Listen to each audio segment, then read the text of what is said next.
Hi, this is Joanne Frazier. Today we're going to talk about Chapter 16, Marketing Communications. So the role of marketing communications and the role of promotion is to actually inform, persuade, and remind potential buyers to either purchase the product, to make some kind of a decision, to elicit some kind of response. And as you can see in this illustration, this promotional mix over here is part of the whole marketing mix, is the promotional piece of it. It's a very important part because it's really how we get our messages out there into the marketplace. So, what are some of the things that they do with, or that we do with promotional strategies? We talk about our competitive advantage. We try to basically identify our features and benefits. And it may sound silly, but what we do is communicate this information using different strategies. So in marketing communication, we think about it in two different ways. We think about interpersonal communication, our face-to-face communication between two or more people, or mass communication, where we're really looking at larger medium such as TV or newspapers or radio or something like that. The idea behind all of this is that we as senders have a goal to inform, to persuade, to remind, whatever it might be, and as receivers we need to make sure that we are understanding the messages that are going out there. So the entire communication process is illustrated in this little diagram here, and I'm just going to indicate.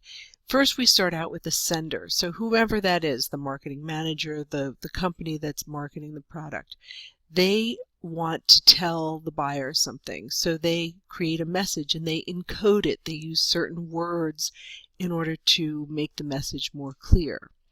So they choose a channel, whether it's an individual salesperson, through a store, through some kind of an advertising medium, and they send that message out, and the receiver, the person who is the potential customer, the target market, decodes the message. So we're hoping that they will interpret it properly and get our message.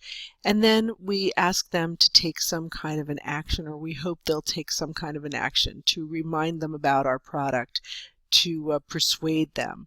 So that's really the process. And what happens sometimes, or all the time really, is there's something called noise. And noise is, a message is going out there, but there's a lot of other clutter. There's a lot of other advertisements. So if you're driving down the highway and you're really hungry and you want to go to a burger place, you see McDonald's and Burger King, and you heard an ad for McDonald's and you were thinking about that, but then you drove by and you saw an ad for or a big sign for a Burger King Whopper, and that's the noise. It creates a distraction or even a confusion in the process. So we get this message, we interpret it in whatever way we do, we make some decisions, and then we always have feedback that goes back to the sender. Did it work or didn't it work? And, we started out using traditional methods of advertising. It was more impersonal. It was very numbers driven. Now, the book says it's unquantifiable.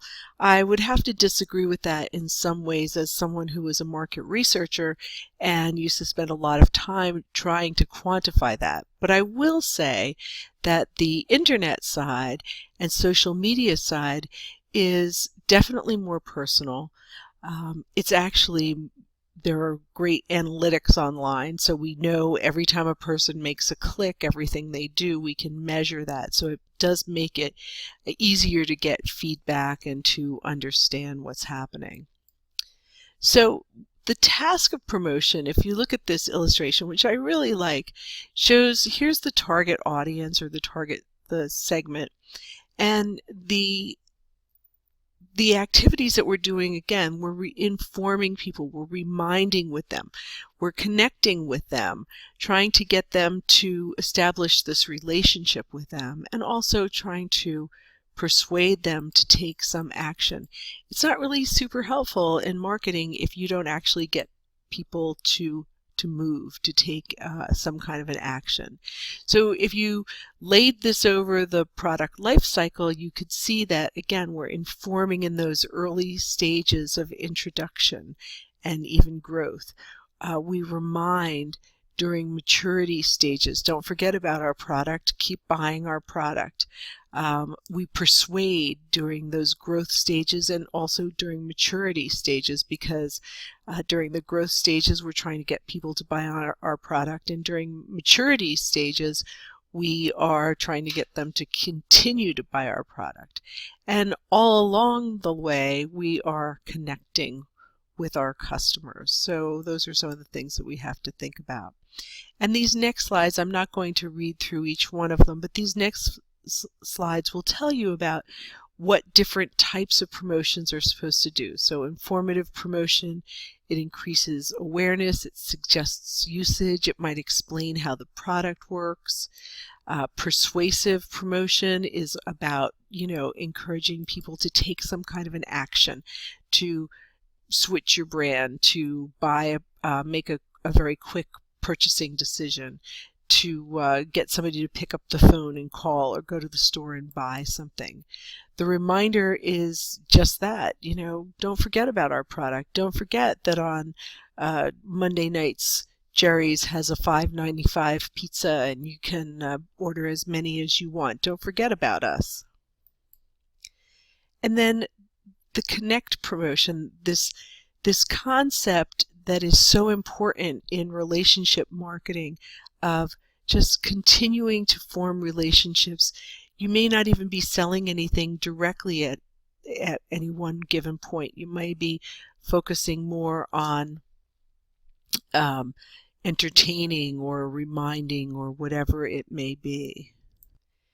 So the promotional mix includes many different tools: advertising, public relations, sales promotion, personal selling, and social media. And I'm going to talk about each of those just quickly.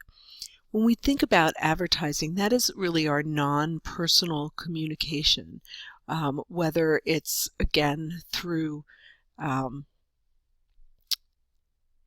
traditional advertising, newspaper, radio, those kinds of things, or through non-traditional, such as the web, blogs, those kinds of things.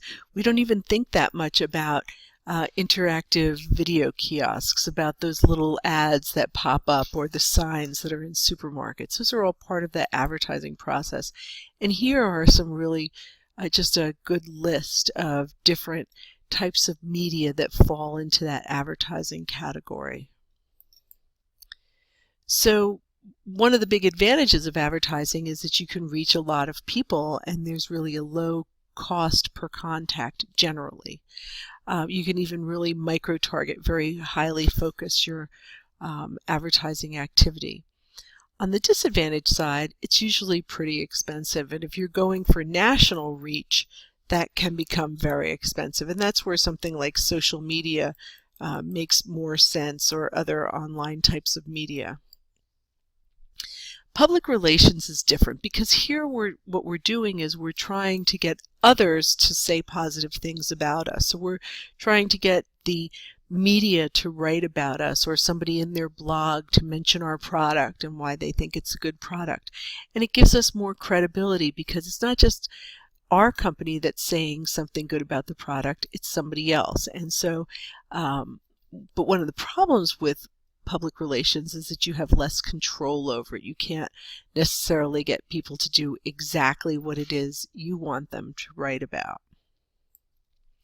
I remember when I was a product manager for a new patents database that was on the web. This was in 1995, before people were really using the web for much of anything.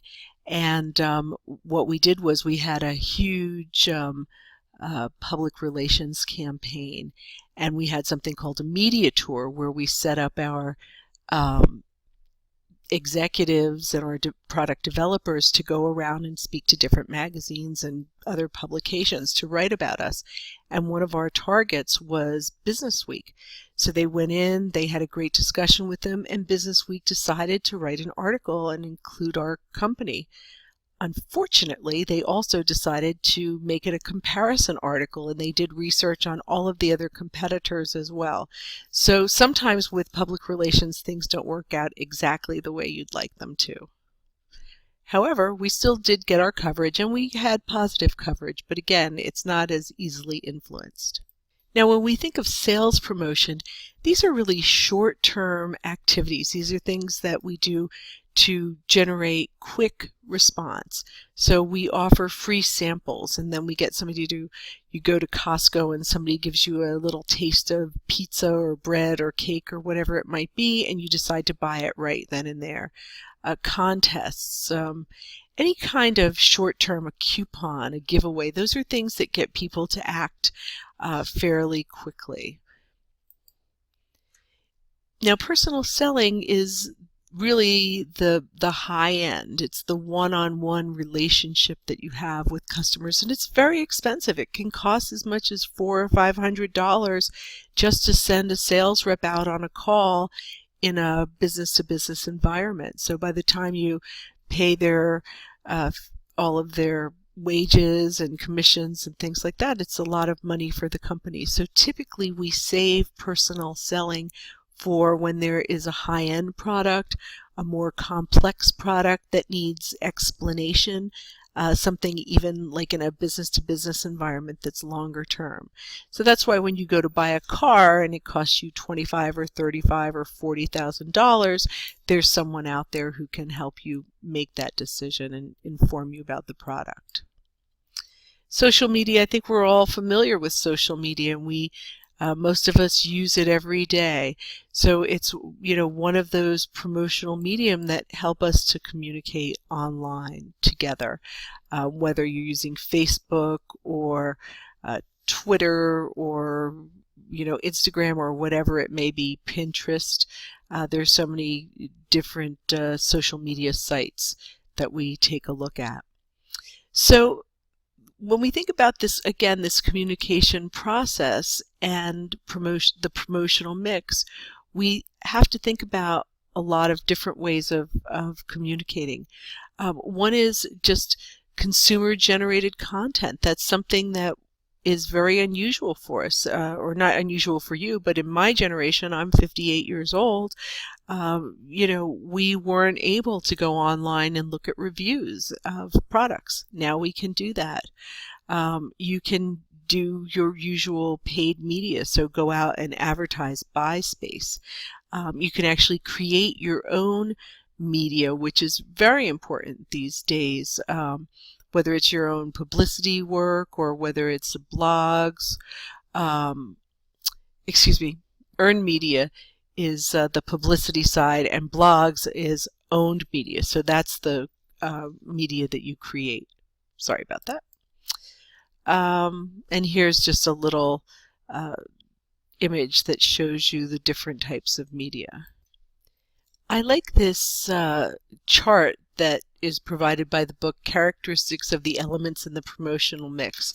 And you can use this to study and just look at the different types of models and the different types of media to learn a little bit more about that. I'm not going to spend any more time on that. One of the things that we talk about in the marketing process is something called AIDA, attention, interest, desire, and action. And that's really what we want to do. We want to grab people's attention. I'm going to go to the next slide here, which is a cognitive thinking process.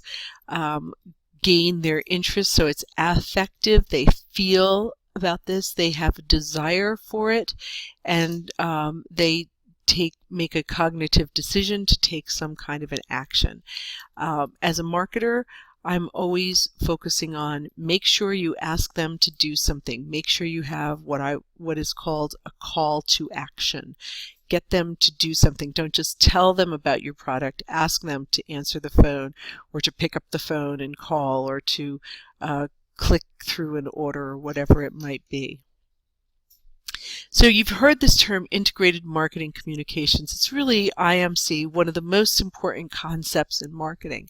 And it is truly the concept of coordinating all of your promotional material.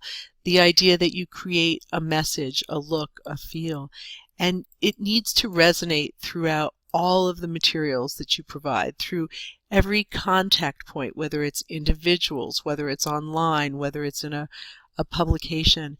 And when you do that, that's when you get the biggest bang for your buck. You get the most value out of everything you spend because you have a consistent message in the media.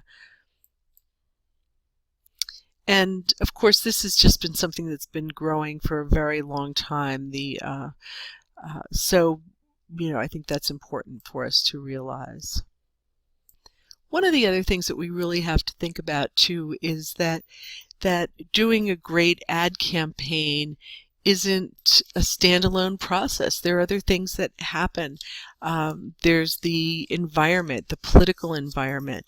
There's the economic environment, the characteristics and preferences of the target markets and their cultural behaviors.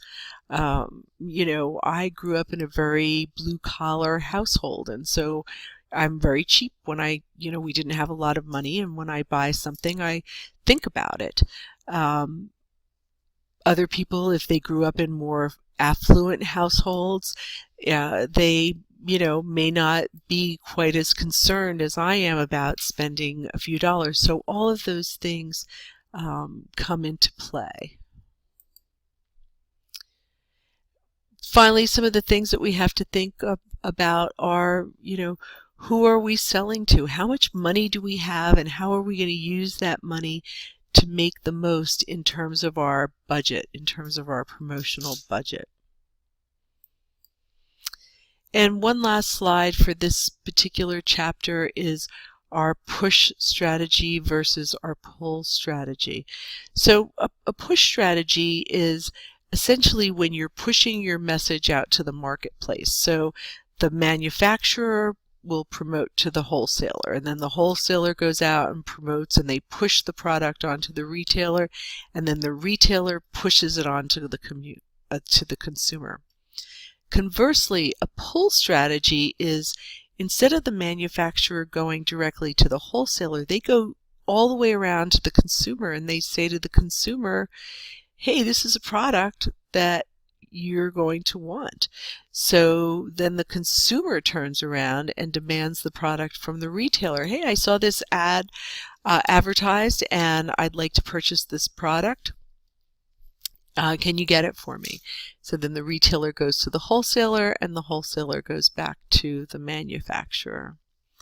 So this is the last slide. I think that this is an important chapter, and I hope that you learned something from it.